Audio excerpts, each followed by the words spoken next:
At the end of chapter 30, David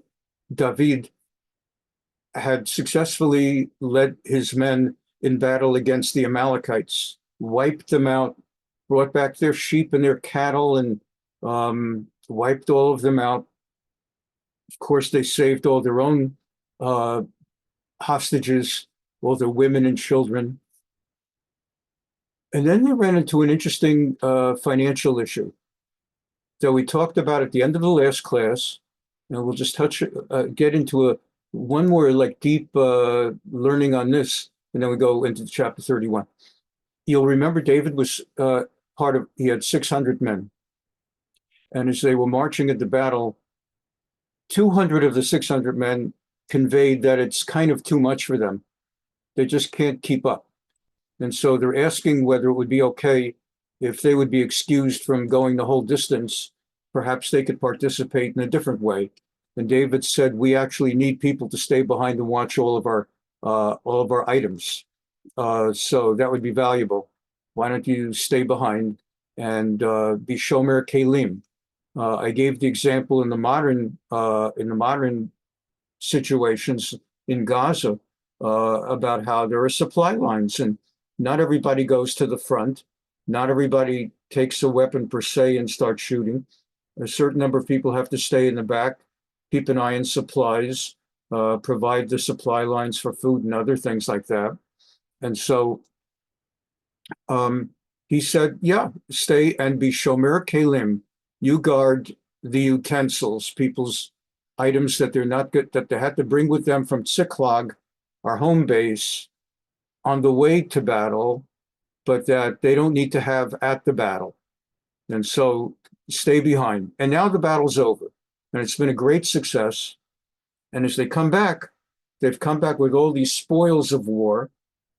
And the question becomes, the 400 men who went into battle through the fighting demand that the spoils be divided among the 400 of them. And David says, I want to divide the spoils among the 600, because the 200 who did not come into battle played an important role also, and everybody's part of the same army. And it became an internal debate because people fight over money.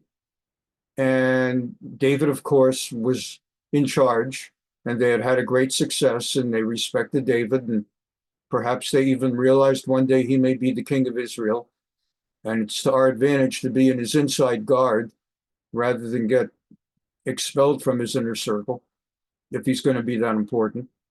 And he established a law among the Jewish people, that those who accompany the soldiers to battle but don't go into the direct fray but stay behind and watch the supply lines, that they get an equal share.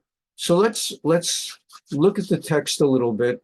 Let's see some commentary. And as I said, we go into chapter 31, the final chapter of Shmuel Aleph, which we will then do this week, a good chunk of it. And as I had said, next week we'll be finishing off with commentary. Here we go. So that battle, you'll remember from last week, Vayakem David me'aneshef Erev.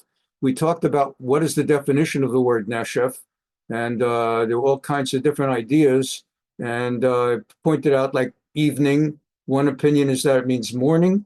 One opinion is that it means evening. We spent time on it last time. So neshef, they spent, the battle went like something like 36 hours, 48 hours, and they fought from neshef to Erev.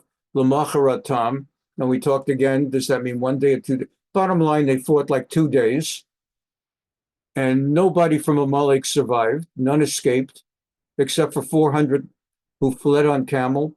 And we talked about that last week, and how that was God rewarding the 400 Amalekites who had accompanied Esav to battle against Yaakov during that encounter way back when. And because it ended peacefully with Esav kissing Yaakov and leaving, and Yaakov saying, I'll follow you to Seir, but I can't keep up because I have the wives and the kids. So you go ahead and I'll catch up, which he never did and never intended to do. When Esav turned around, so he said to his 400 men, that's okay. Forget about it. and they went 400 different directions. And we learned last week how God rewarded the 400 Amalekites that in reward for the fact that they left Yaakov alone when there would be a future battle between the descendants of Yaakov, namely David and his men, against the descendants of the Amalekites. God would spare 400 Amalekites, man for man, as David would wipe everyone out. Okay, we continue. And here's where David recaptured everything that the Amalekites had taken. He got all the wives, the children, his own 2 wives. He doesn't have any children yet.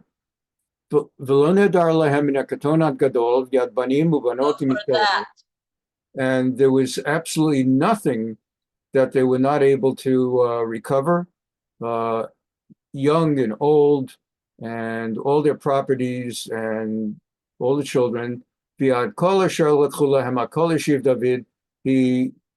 restored, he recovered everything. I'll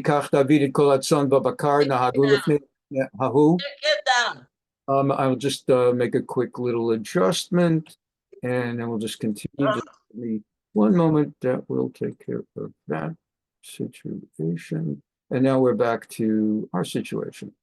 And so let's just get that off the screen. Okay. So he got everything back, and with all that he took back, it now became a question, who gets it? Vayavo David el matayim ha'anashim asher pigru milecher acharei David. David now comes with his 400 men to the 200 who were staying behind with their utensils. Vayashivum b'nachal habsor v'yatzel vayetzu lekrat David lekrat Amar sharito. Those 200 warmly welcomed the return of the other 400 along with David.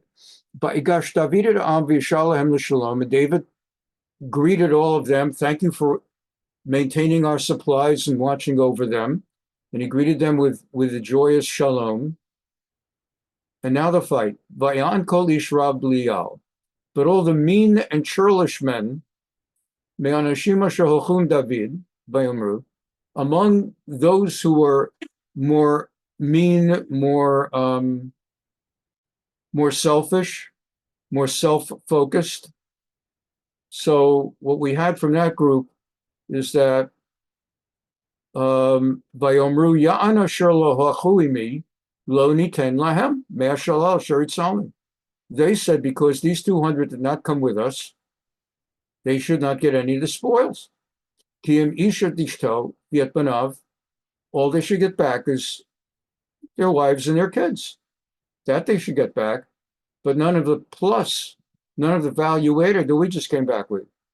And David responds, David says, no, my brothers, this is not the way to go. You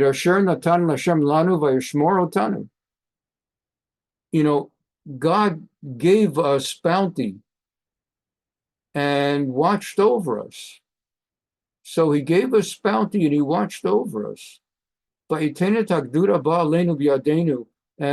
I mean, he gave that unit, that battalion that we encountered of Amalekites into our hands. We should be celebrating, and we should be in a very benevolent mood, not stingy. Who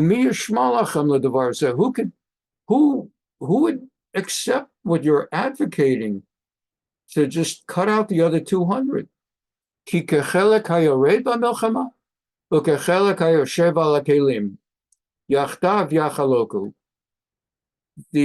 people who went into the battle and those who stayed behind and watched over the supplies, everyone will share.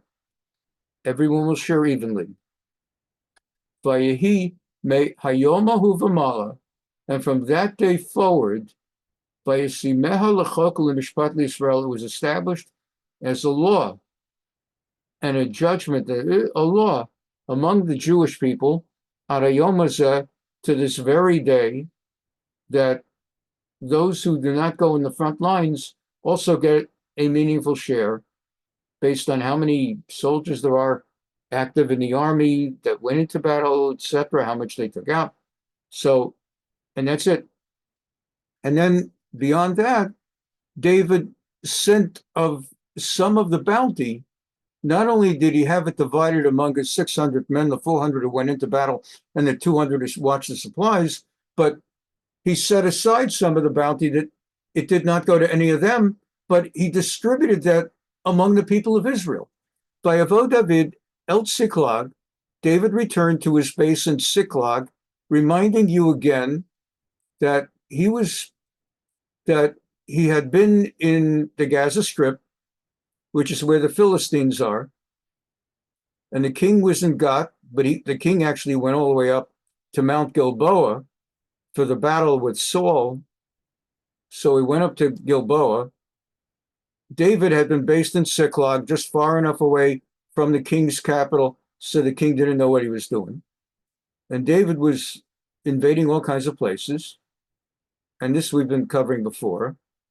And as we saw in the other map, likewise, so what we saw is that from here, David, from southern Gaza, he was sending stuff, he was going himself, or sending stuff into the southern half of the country of Israel, what later became known as the kingdom of Yehudah, of Judah.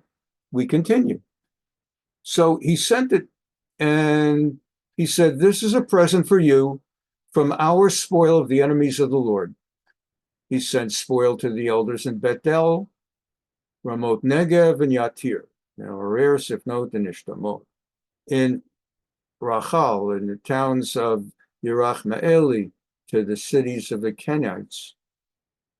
He sent it to Chorma, and he sent it to Bor Ashan, and he sent it to Ba'atach, and he sent it to Hebron, and he sent it to everywhere. That David himself, that everywhere he had been, where he had been taken care of and supported, and people put up money and helped support with food and money his troops, he's now sort of repaying them. All the places where David and his men had roamed. I remember, let's just find the right spot. At the time, in 1999, I went through a divorce, and it was hard. It was very hard. At the time, we had 4 kids, and the way we worked out custody, at the time, it was during my dark period when I was not practicing as a rabbi, but was a full-time attorney, which was not my calling. It's a very wonderful field, but it was not my calling. And it's a long story for another time, what I was doing in a field that was not my calling. But my first wife insisted that I become a lawyer. Now you know the answer to that. And she wanted me to make a lot of money, wanted me to be a cash cow. And by 1999, we got divorced. It was what they call an amicable divorce. In other words, it wasn't in the newspapers the following day that someone was murdered. It's an interesting thing. As someone who's been through an amicable divorce, let me tell you, if it's so amicable, you're not getting divorced. So when anybody tells you, yeah, our divorce, it was amicable, understand what they're really saying is, I don't want to talk about it. Leave me alone. Ask my therapist.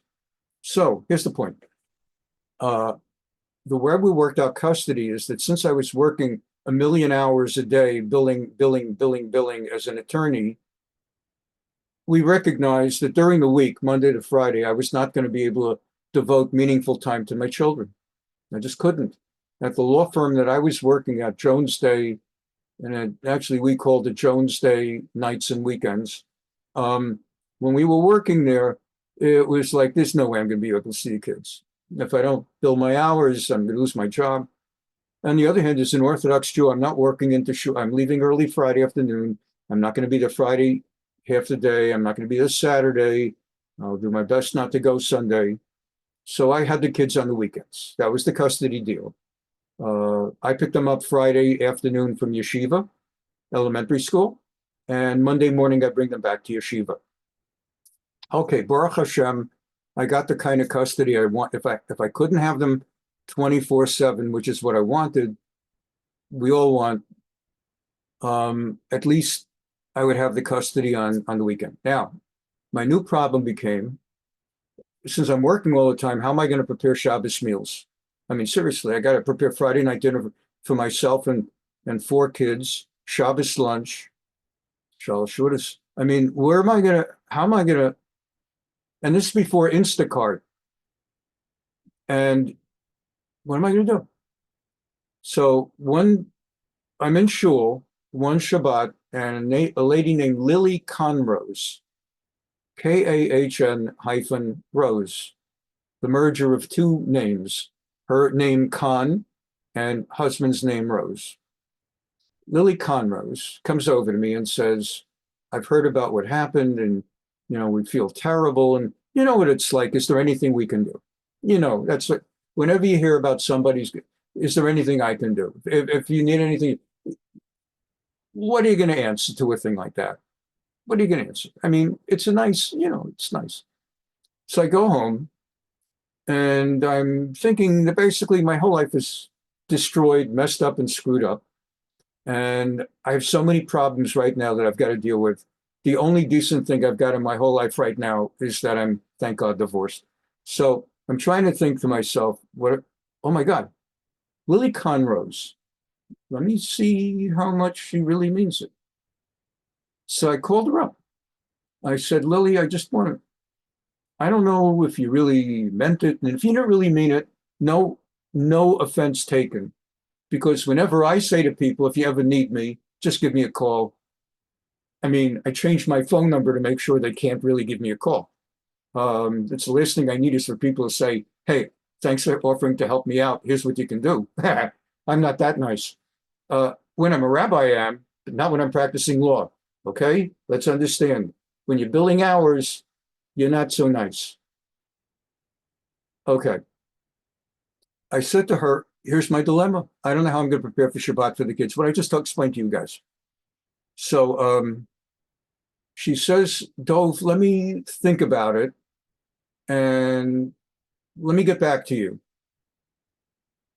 So she calls me the next day. Oh, and you could call me Dov because I was not practicing as rabbi at the time. I was an attorney. So it was kind of awkward for people who knew me as a rabbi, but now I'm practicing anyway. So she calls me the next day and she says, do you have a fax machine? And that was like a relatively new thing, but I had one. And she said, okay, great. What's your fax number?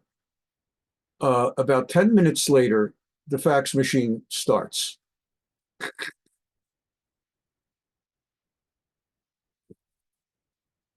First page.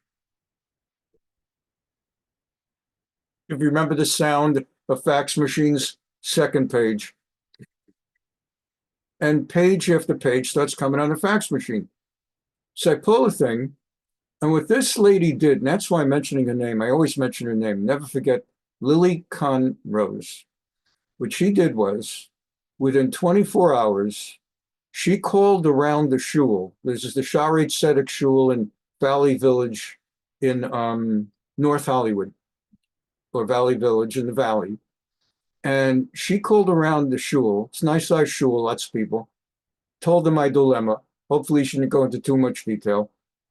And what she did was she arranged commitments for the next 52 weeks, for the full year forthcoming, every Friday night dinner and every Saturday lunch, someone had committed to host myself and my kids.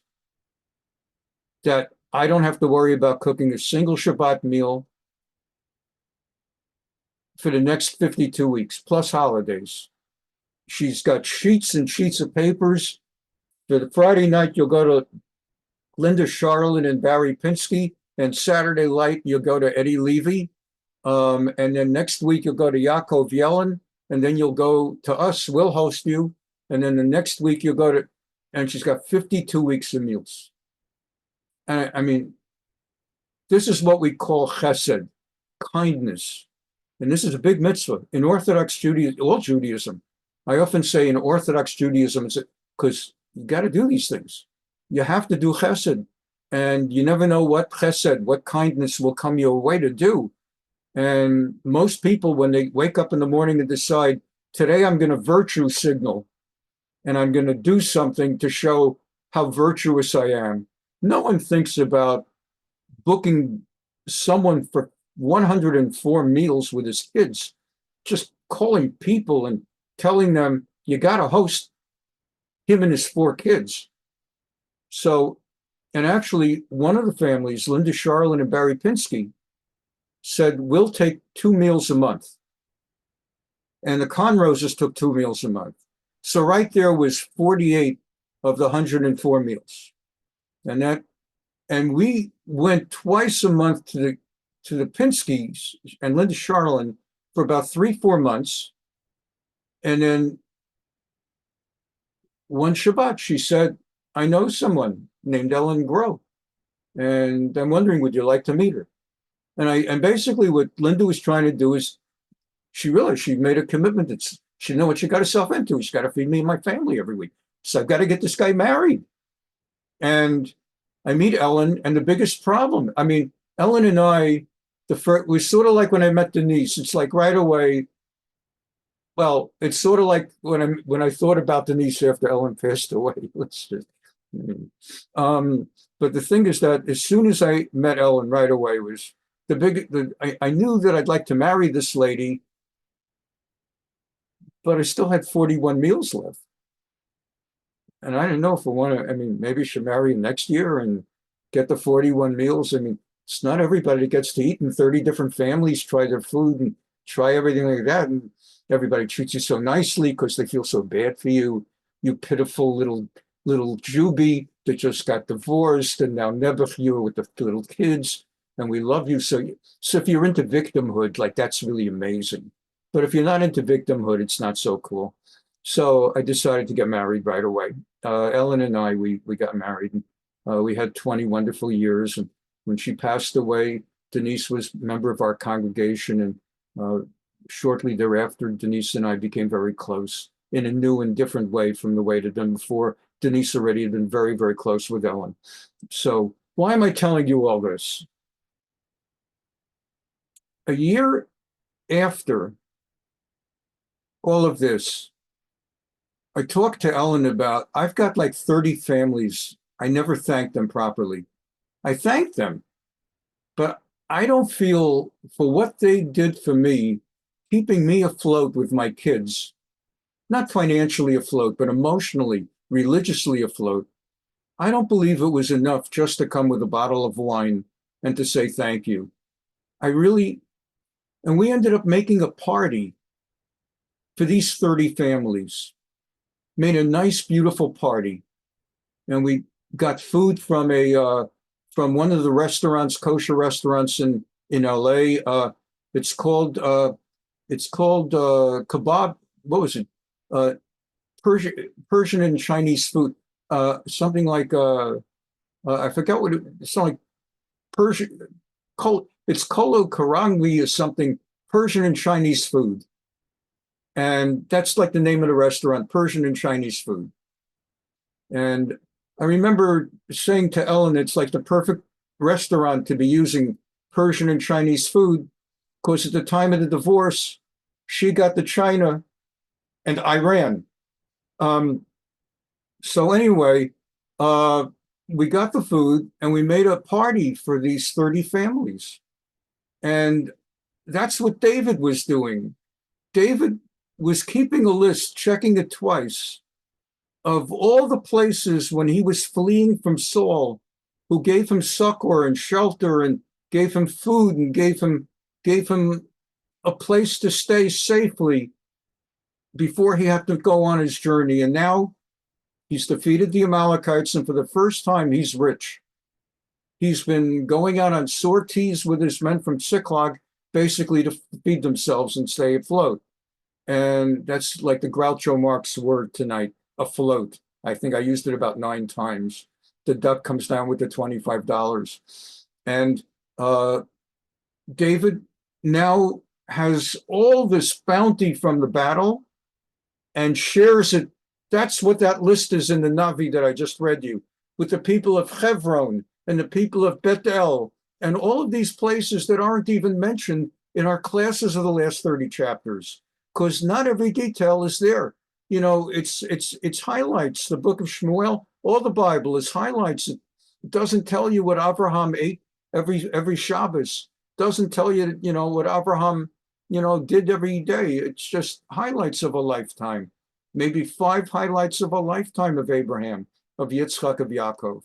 And so we've been covering David, and now we see very tersely, very briefly, all the different places he had been that had put him up and had taken care of him. And so we sent all of this good, and V'lasher b'Chevron. So we made that party in the same way, and I understand it. I really relate to David. It's sort of it's on your conscience. You have never really thanked people enough for what they did for you. You've said thank you. You brought a bottle of wine or a box of chocolates, but do they really know that this was more than a bottle of wine's worth? They saved you. They kept you going. So to all of them, to all the places where David and his men had roamed. And that's the end of chapter 30. Let's learn something here. This business of how he split the wealth. For this, we have to go back to the beginning. Genesis, the book of Bereshit, in the first 5 books of the Bible, the Tanakh, the first 5 books of the Torah, the book of Genesis, story of Abraham. So Abraham had 3 best friends. V'hu shochen be'elonei Mamre.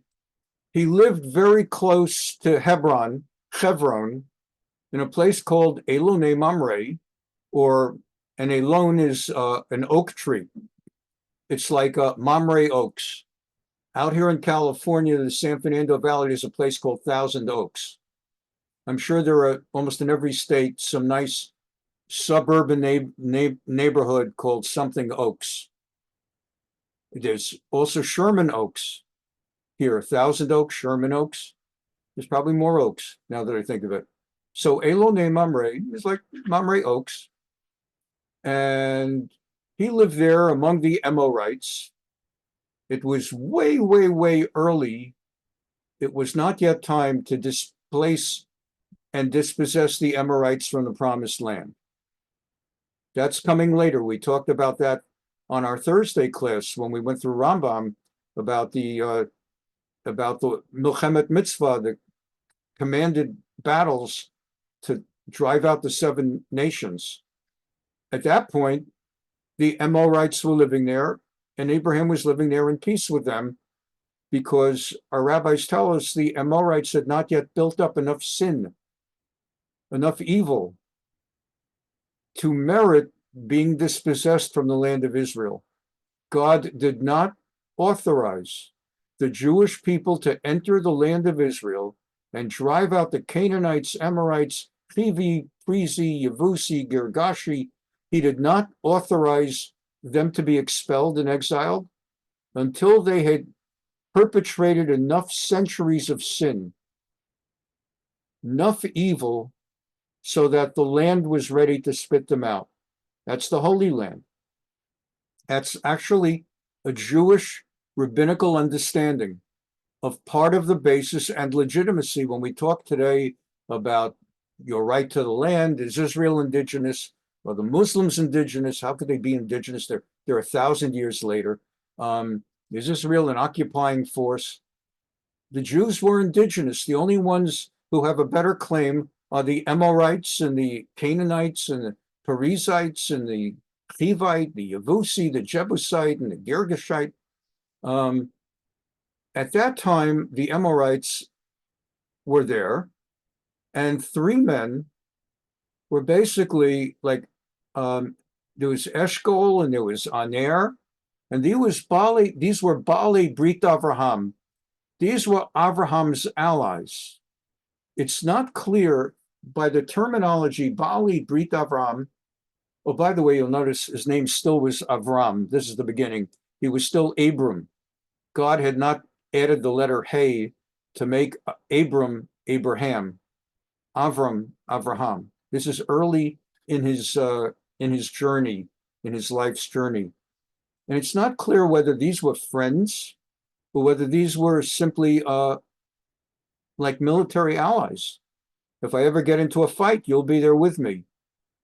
I mean, presumably they were friends. They lived near each other. If they're making a commitment, I'm ready to stick my neck out for you and fight for you. So, but what was friendship? Abram was on a life's journey to teach the world about monotheism, that there's one God in the world. Polytheism is false and mythology is false. That not only are all the many gods false, they don't exist other than the one God, but these stories and images of gods who have human traits and they're jealous and they fight each other and they go after women, the men go after women, and the women are concerned about their looks. This is not God. And Abraham devoted his lifetime to teaching that to the world. And he became a very, very world famous person in 1413. He became very famous. Let me just remember, 1413.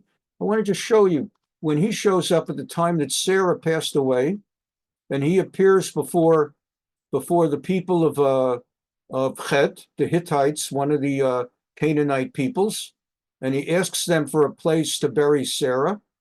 He says, I'm a resident alien among you. Sell me a burial site among you that I may bury my dead for burial. They say, you're not just anybody. Nasi Elokim ata b'tochenu. You are the elect of God. That's not a great translation. You are a prince of God. He was world famous in the Middle East, which is where the world that we care about right here is based.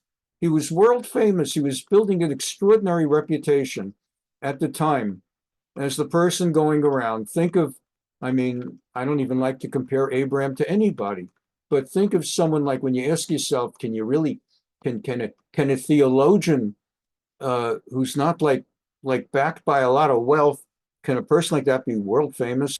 And I would say, like, think of Mother Teresa. I never met Mother Teresa, did you? But I'm an Orthodox rabbi in California, but I heard about Mother Teresa. Everybody heard about Mother Teresa. I've also, because I'm a little bit more knowledgeable, I also know about Father Damien, Catholic priest in Hawaii. He went among the lepers, and unfortunately, he was fearless, and eventually he got leprosy and died of it himself. But like Mother Teresa, and again, I don't even like to. We say in Hebrew lahavdil, that we're not exactly comparing one to the other, but there's Mother Teresa, a woman in India, and she's world famous as a theologian who represents kindness and goodness when she was alive. So Abraham was like that. Avram was like that. He was world famous, certainly in the Middle East. Everybody knew who he was. And let's continue. So he's not like when we say he's got a friend, Aner and Eshkol. It's not like Avram is not the kind of guy that's going to a bar every Wednesday. Let's have drinks this week. This week drinks are on me. That's not Avram. But he had this alliance.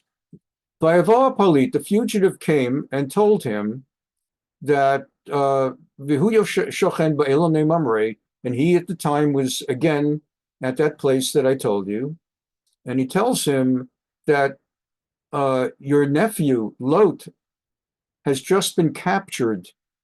There's a war going on between 5 kings and 4 kings. In those days, a city was a country. Today, we'd call the leader of a city a mayor. Nowadays you have mayors of cities, and they're under the rubric of a governor, who's under the rubric of, well, in those days, each city was its own country and was headed by a king. And so 5 kings went to war against 4 kings. It's a whole thing. I don't want to take all the time out. And in the course of the war, Lot, who was living at the time in Sodom, was kidnapped and was taken hostage. And Abram was told this. And when Abram heard that his nephew, kinsman, was Nishba Achiv, that his brother was taken hostage, He mustered his retainers, whatever. And what does that mean? I hate these translations are they're so bad. It sounds like a guy that sounds like a dentist. He mustered his retainers. So what he did was he got all of his men together, Yelidei Beito. He got all the people that he had a big household that was growing. He was becoming great. And he brought 318 men with him. 318 men. Very, very interesting midrash on that. We don't have time for it. And he goes to battle. And he goes to battle with these 318 men. And he's got his men, he's got his allies with him also. He's got Aner, and where are they? He's got Eshkol and Aner, and they're there with him in battle. And they go to battle, and he defeats them. He's successful. They attacked at night. He pursued them as far as Chova, brought back. He wins.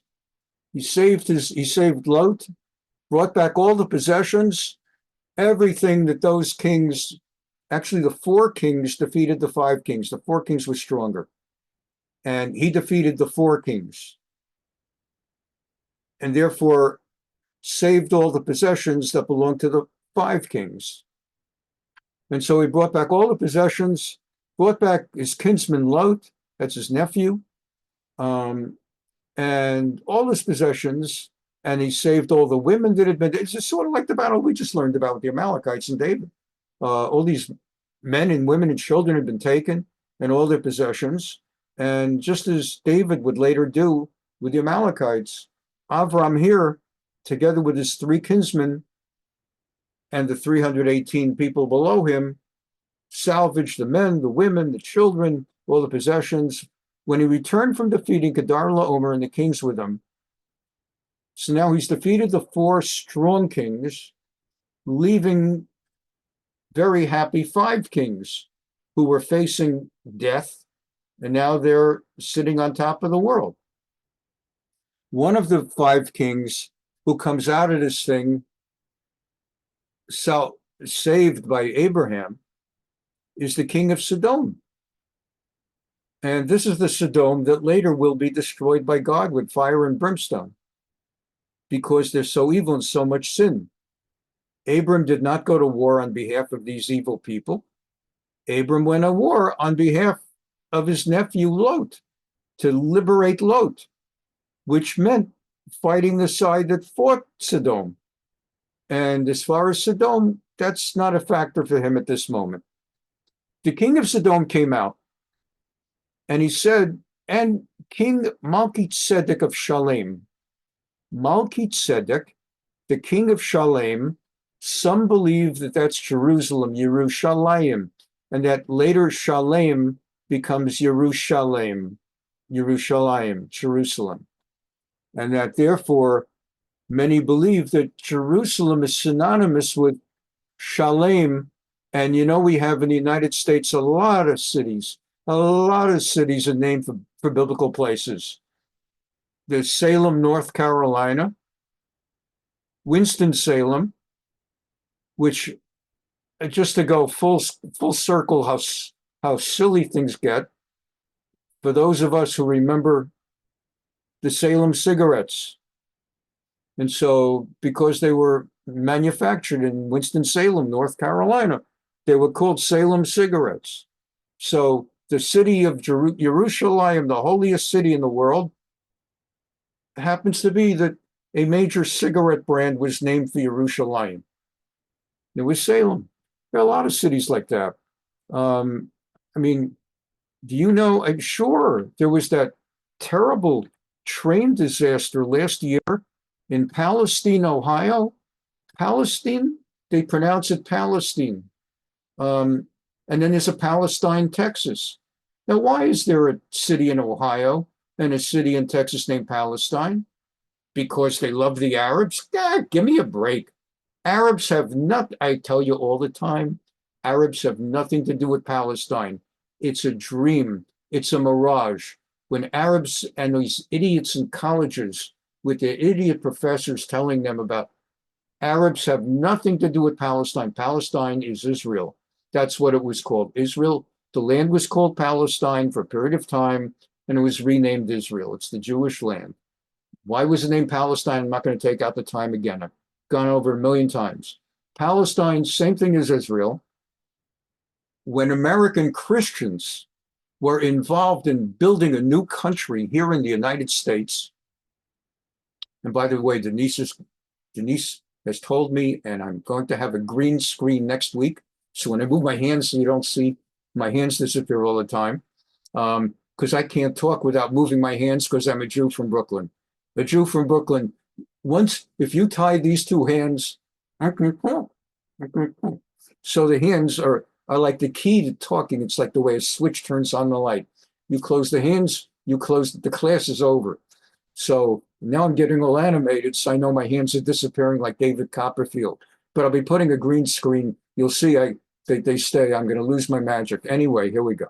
So what ended up happening was American Christians came to this country, and in thanking God Almighty that they lived to successfully create a new home in this country, in many cases, they named their new place for God's holy land. And so it was Palestine. So instead of calling it Israel, Ohio, they called it Palestine, Ohio. Why they pronounce it Palestine? I don't know. Maybe they thought it's Jewish, like Bernstein, like Goldstein. Pronounce it Palestine. But that's why, and same thing in Texas. It was named by a Protestant pastor who led a community to set up Palestine, Texas. And it's the same way. There's so many cities in America with biblical names. Hebron, all kinds of things like that. And so to make that point as well. So King David was very, very grateful. He gave gifts to everybody. We came back to Abram now, and how Abram had a similar war, and he defeated Sodom. And now the king Melchizedek of Shalem comes with bread and wine. Part of the reason that our Shabbat meal centers around beginning with bread and wine. For those who have a traditional Shabbat meal, Friday night and Saturday lunch, before you start the meal, the first two steps is you recite a prayer over wine, or if you're not allowed to have alcohol, grape juice. And then you recite another prayer over bread. Actually, 2 loaves of bread, which is another story we won't get into now. But this is the first time we see in the Bible that bread and wine is the way you begin a meal. And it's the priest Melchizedek who brings it. Hotzi lechem v'yayin, v'uchoin le'el elyon. And he was a priest of God Almighty, the one God. There's a big, big discussion, again, we don't have time for this today, as to why Melchizedek is not a more significant figure throughout the Torah. How it is that Abram leapfrogs him, and Melchizedek is basically forgotten, because he was a Kohen le'el elyon. He was a Kohen, a priest, a Kohen, to the God, to God Almighty. And again, why he is not highlighted the same way, another story. So he blessed Avram, and he said, "Blessed be Avram of God Most High, and blessed be God Most High." The rabbis say that's the first reason Melchizedek doesn't gain greatness. You don't praise a person before you praise God. First you praise God, then you praise the person. You don't first say, "Blessed be Avram, Baruch Avram lekel elyon, konei baretz, Baruch kel elyon, and also blessed is God." No. First, blessed is God, and also blessed is Abram. Okay. So there's the battle. And then the king of Sodom says, "Give me back the people that you saved, that you rescued, all the men and women and children, the hostages that had been taken by the 4 kings, and take the possessions for yourself. But the remaining possessions, for a chush kachlach, take all the bounty, It's yours. We don't want it. You earned it. You went to war. We lost our war. We were in hiding. You saved the day. Avram said, I swear to Hashem, God Most High, I will not take so much as a thread or basically a shoelace. It's pretty strong stuff. Says, Harimoti Adiel Hashem Keloyon, I have raised my God in oath, like when you raise your hand, do you solemnly swear to tell the truth, whole truth, nothing but the truth? So they say, raise your right hand. I've raised my hand, Harimoti Adi, to God, and I've sworn I will not accept anything. I don't want bounty from you. I don't want anything from you. I don't want a nickel. I am going to become wealthy because God will make me wealthy, or God already has made me wealthy. And I don't want any human being taking away from God's glory and telling other people, oh yeah, I made him rich. And I've been in situations where anybody that's been, I'm a rabbi, in all these years, I've met so many hundreds of people, many of them privately. And in the course of conversations, something comes up, and then someone will say, yeah, I'm the one who got him his job. He became a big lawyer. I knew someone at the law firm, and I got him that job. Today, he's the biggest guy, and he never thanked me. Yeah, his business. I'm the one that suggested that he should sell.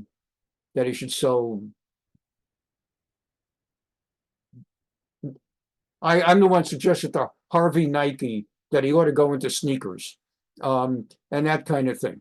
And so Avram is saying, I don't want anybody to ever say that they enriched me financially. God gave me everything. And therefore, he says, I won't take it. And now let's hear this. Get this. Bil Adai, on the other hand, besides me, Rak asher ochlu hanarim, v'chelek ha'anashim asher holchu iti, Aner, Eshkol, Mamre. Hem yikchu chelkam. He says, look, I don't want to be holy for the next guy. I don't have the right to do that. For me, nothing but what my servants have used up. As for the share of the parties who went with me, Aner, Eshkol, and Mamre, let them take their share. All right. File that in your mind. Second source of the Bible, Numbers, the book of Bamidbar, the fourth book of the Torah, chapter 31, after the battle against Midian, God gives us instructions. What do we do with the possessions, the bounty that was won in the course of Moshe in his very last battle, Moses in his very last battle in the Komnikmat Midian, that he avenges the sin of Midian, how Midianites conspired to have women go into the camp of Israel after the story of Balak. And the prophet Bilam said, God protects these people, they're holy.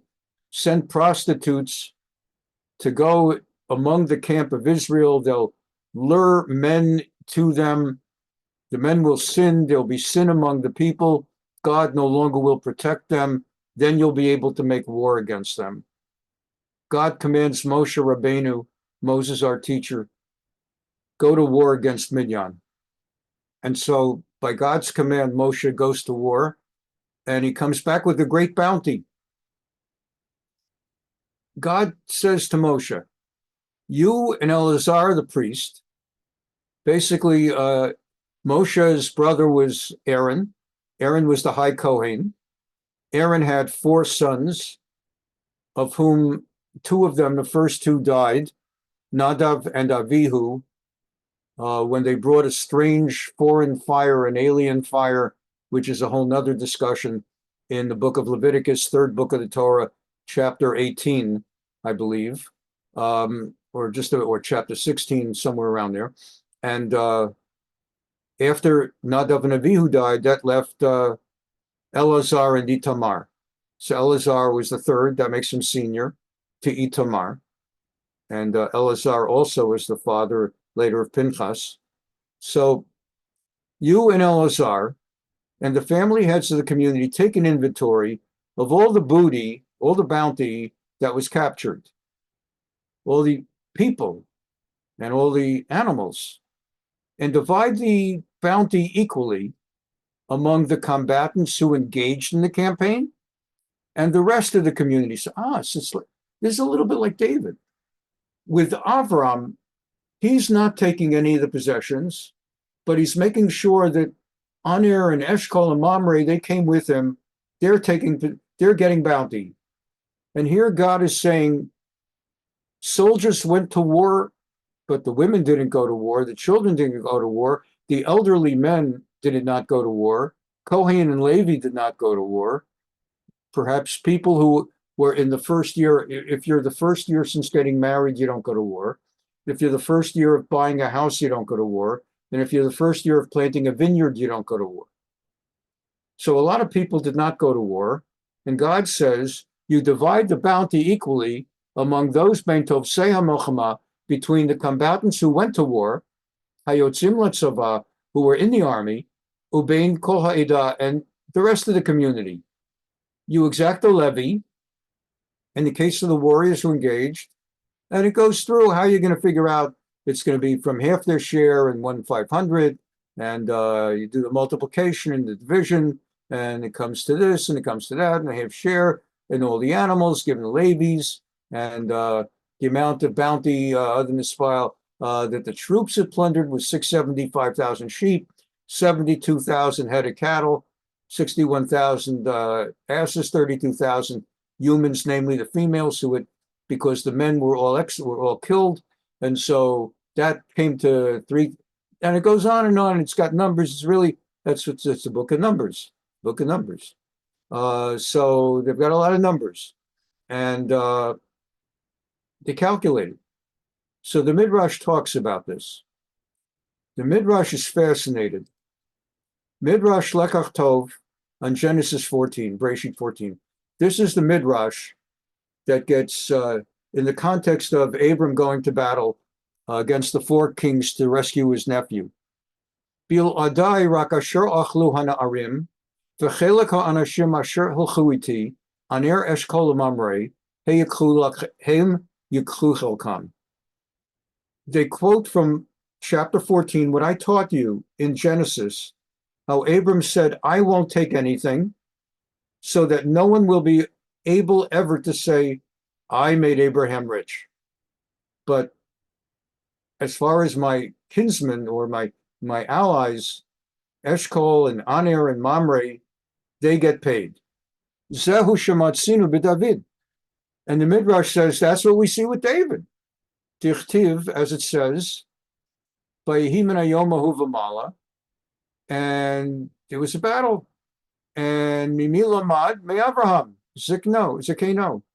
From whom did David learn that not only the 400 men should get bounty, but also the other 200 men who came with them to battle, but couldn't go all the distance, that they should get bounty too? From whom did he learn this concept? He learned it me Abraham Zikeno, from his ancient ancestor Abraham. Shne'amar bil adai rak asher ochlu hana'arim. As it says, bil adai rak asher ochlu hana'arim, that not only for myself, I cannot cut out those people that came with me. V'chein amar David, kechelek hayotzim b'milchama, v'kechelek hayoshvim ala kelim, yachdav yachloku. And that's what David said. Those who went to battle, milchama, take that off, okay? Those who went to battle, milchama, all right, it's jumping back. Those who went to battle, and those who stayed behind, sitting on the supplies. Everyone will divide. V'chein matzinu b'Torah. And the Midrash says, Abram did it, David did it, and we see it in the Torah, where God commanded after the battle of Midian, as it's written, you'll divide the bounty as between those who went in with the tzava. Tzava means army, like Tzahal, Tzava Haganah Yisrael. Tzava means army. The Irgun was the Irgun Tzava'i Le'umi, the national military organization. Ubein Kol Ha'edah. So we see from the Torah, you're not supposed to give bounty exclusively to the people who go to the fight, but everybody needs to share. Umasha asa David min haTorah asa. So it's not simply that David was a nice guy, and he's such a compassionate guy, and he's doing the chesed that I described at the beginning of class, but in his mind, he was actually following Torah mandate, that it was not his choice.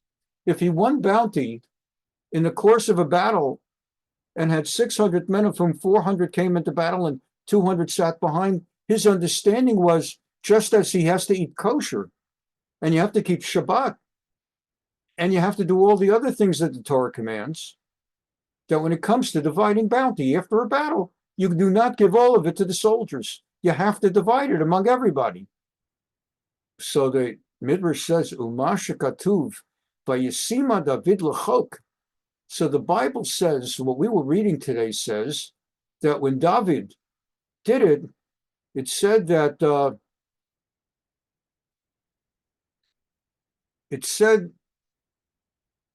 just a moment, where does it say? Yeah. In verse 25 of what I read today, when he made the decision, we're dividing it, including the people that did not go into the front. He made this a law in Judaism. I taught you this earlier tonight. He made this a law in Judaism that exists until this day. So the Midrash says, what do you mean he made it a law? What do you mean he made it a law? He was following the Torah law. God made it a law thousands of years earlier, or many centuries earlier. The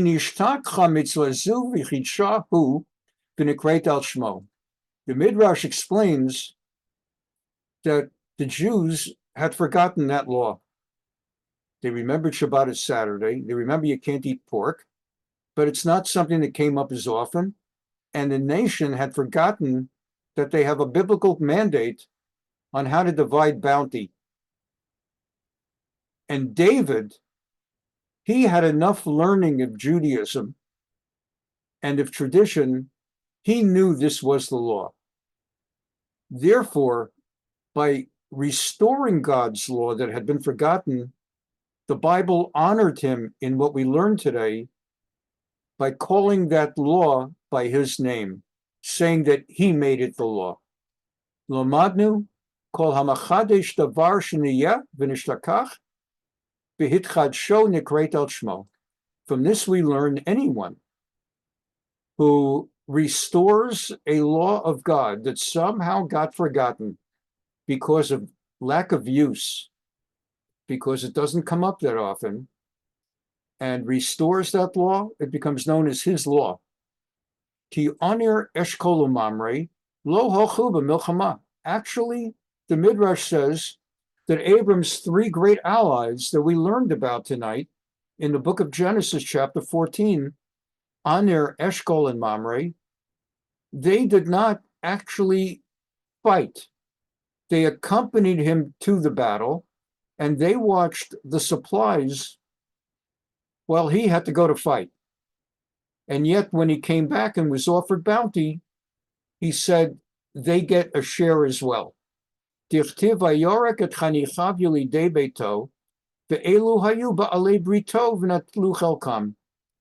we read about that thing about how he organized his retainers, how he got all of his household and his 318 men, and he brought them with him. And Aner, Eshkol, and Mamre did not go to battle, but they merited getting their share. David, remembering that that's the law in Judaism, that everyone has to be thanked and has to be compensated if God blesses the fighters, the warriors with bounty. So the mitzvah is known as David's mitzvah. And This is part of what made David great. A lot of people, without learning Midrash and Talmud, a lot of people don't appreciate how great David was. There's just a sense, everyone wants to talk about David and Bathsheba. Everybody who doesn't know a thing about the Bible, including a lot of Reform rabbis I know, they don't know a thing about Tanakh. I know them well enough to know what they don't know. In fact, they don't know what they don't know, but I know what they don't know because I talk to them. We get together, we talk, we better, and they make references, and you begin to see they don't know. Not that we disagree on our interpretation, but that they don't know what to talk. They don't know. They don't know. So it's important to understand David was a great, great man and a Torah scholar, where the nation had forgotten this law of this esoteric law that you have to divide the bounty with the people who don't go to the front but watch the supplies. David knew the law from the Torah, something the nation forgot because he was learned. He was learned in the oral law of Judaism. He was a judge when he became king. He also was the chief judge, essentially, of the Supreme Court of his time. He judged the people. He was righteous. He was kind. He created kindness among the people. There is so much to his life. We're going to learn so much of it in 2 Samuel. But let's close out tonight with a very quick look. I see we're just about a little over, so let's just close out a very quick look at chapter 31, 5 minutes. Next week, we're going to study it in detail. As I said, we'll be finishing the book. Let's look at chapter 31. Now that we really know what we need to know about David, the man who very soon is going to become king of Israel. This is 12 verses. It's very quick. Uflishtim nilchamu b'Yisrael. The Philistines went to war. This is the big war that King Saul was terrified of. This is the war that King Saul was, when King Saul went to the woman in Endor, the woman in Endor, and had her bring up the spirit of Samuel, what's going to happen tomorrow at battle? He knew that these green arrows are the Philistines. They went to battle. And they came up to Shunem at the Sea of Galilee towards northern Israel. We're almost at Lebanon and Syria here. And that's Jerusalem down in the middle of Israel. And then lower down, you get the Sinai and the Negev. And then you have King Saul, Shaul HaMelech, he's got his army. And he's terrified. He just feels it's, and he finds out from Shmuel, when the lady came and pulled up Shmuel from the other world, Shmuel said, "You're going to be here with me tomorrow." And we learn that the bad news is he's going to die with his 3 sons in battle. But he'll be going to heaven. He'll have eternal reward in heaven. Okay. So we're chapter 31.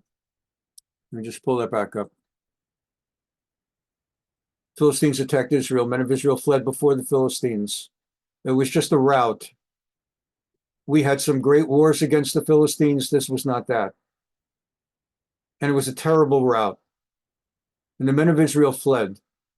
And many fell on Mount Gilboa, where I just showed you, the center of where the battle was, on Mount Gilboa. Many died there. It was a terrible, terrible disaster. We continue. The Philistines pursued Saul, Shaul, and his sons, and the Philistines struck down Yonatan. The 3 sons of Saul were killed in battle.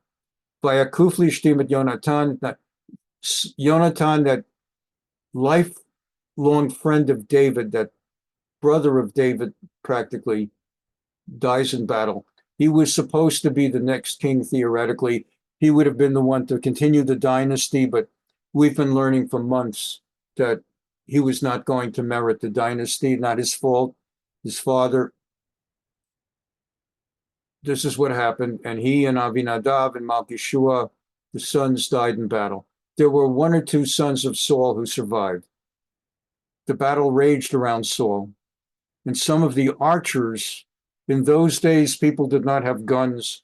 On Thursday night class one week, or maybe Tuesday night, we had Mark Sadovnik asked, but they didn't have guns. And I explained they had arrows. So these arrows were deadly, and they hit him. And he was severely wounded by the archers, King Saul himself, at battle. Shaul said to his arms bearer, the way it worked in those days, you were on foot. You weren't necessarily fighting from a tank or some other mobile vehicle or a horse, but you got there maybe with a chariot, maybe with a horse, and then you were on feet, and you would have an arms bearer, Nosei Kelav, the guy who always went with the king, bearing his arms. And Saul said, it's just all over. I know from Samuel Shmuel yesterday, I know it's over. I see what's going on. I've been shot. It's over.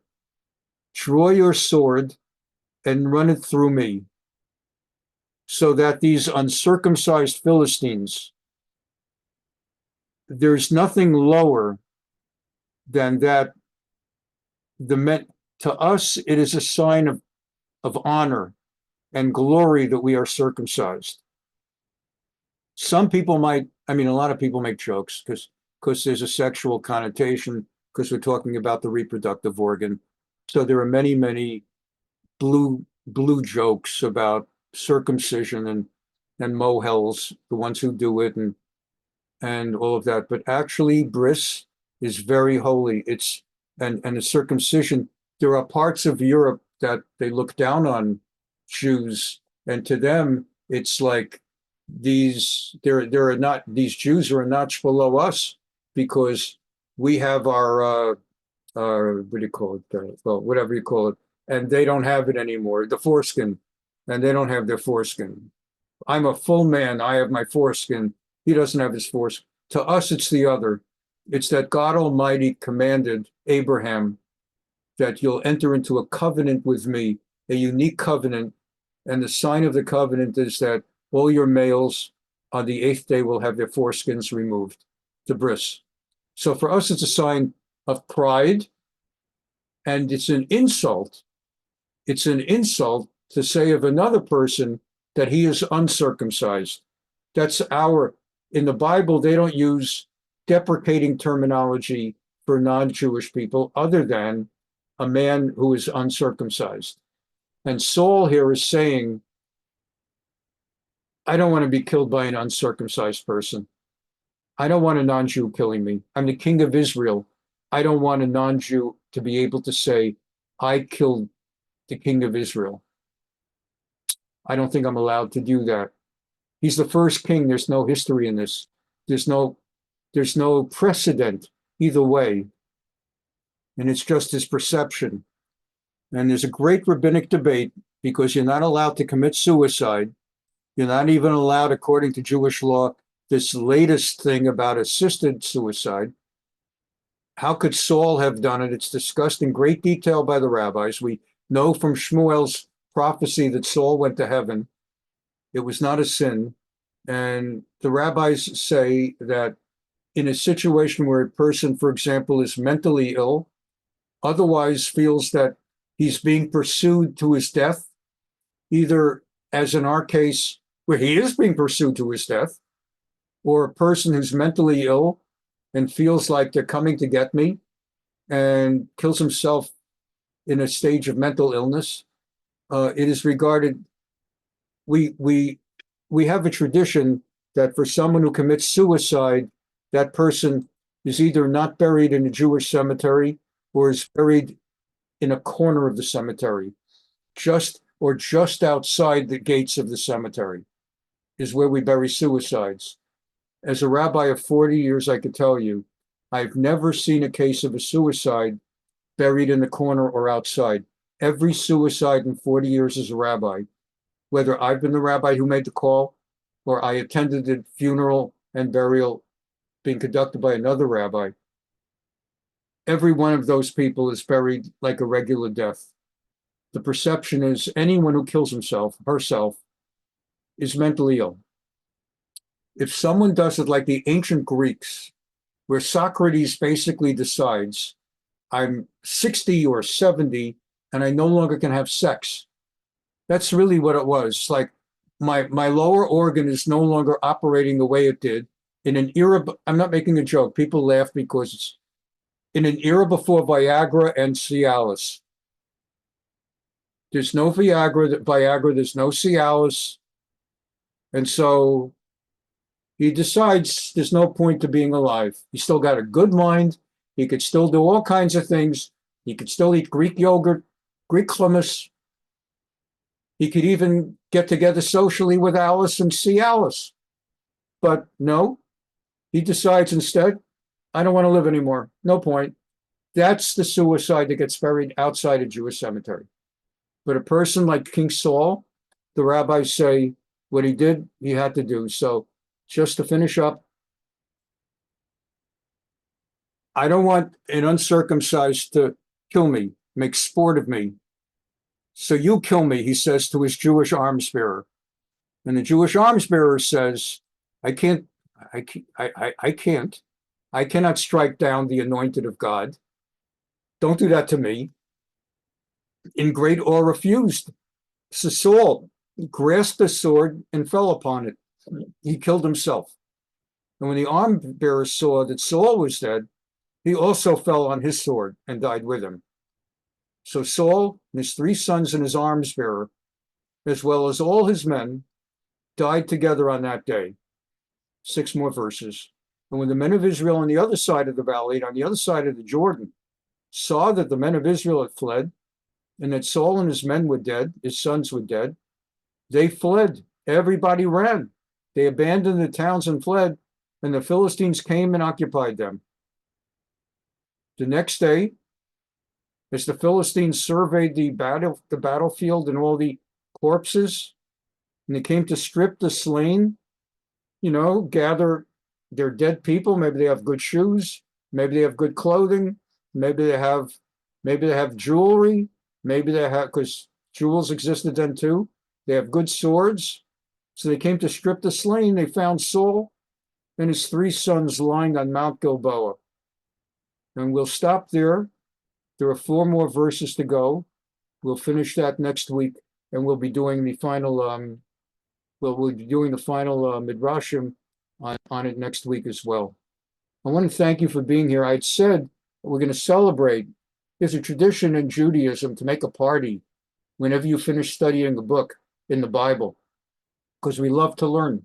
We love to learn. It's what you're doing in Bible study. You love to learn, and so we celebrate. It's a thing to celebrate. Other people celebrate when their team wins the conference of the football league. And so the whole city goes out and celebrates. What are they celebrating? They're not getting any of it. They're not getting it. The players on the team are the ones getting the money. And they're not learning the midrash that says half of the money, half of the Super Bowl purse goes to the players and half goes to the citizens of the city. Okay? They don't give it to Aner and Eshkol and Mamre. Okay? They just take all the money.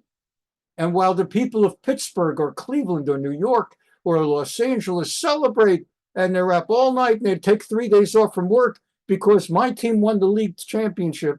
Meantime, all the players on that team immediately go and they get themselves better contracts at other cities for next year. There's no loyalty. They don't care about the city.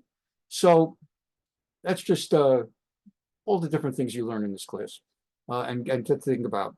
So as we end right now, next week, God willing, we'll finish chapter 31. We're not going to make that party because it is the saddest of all chapters.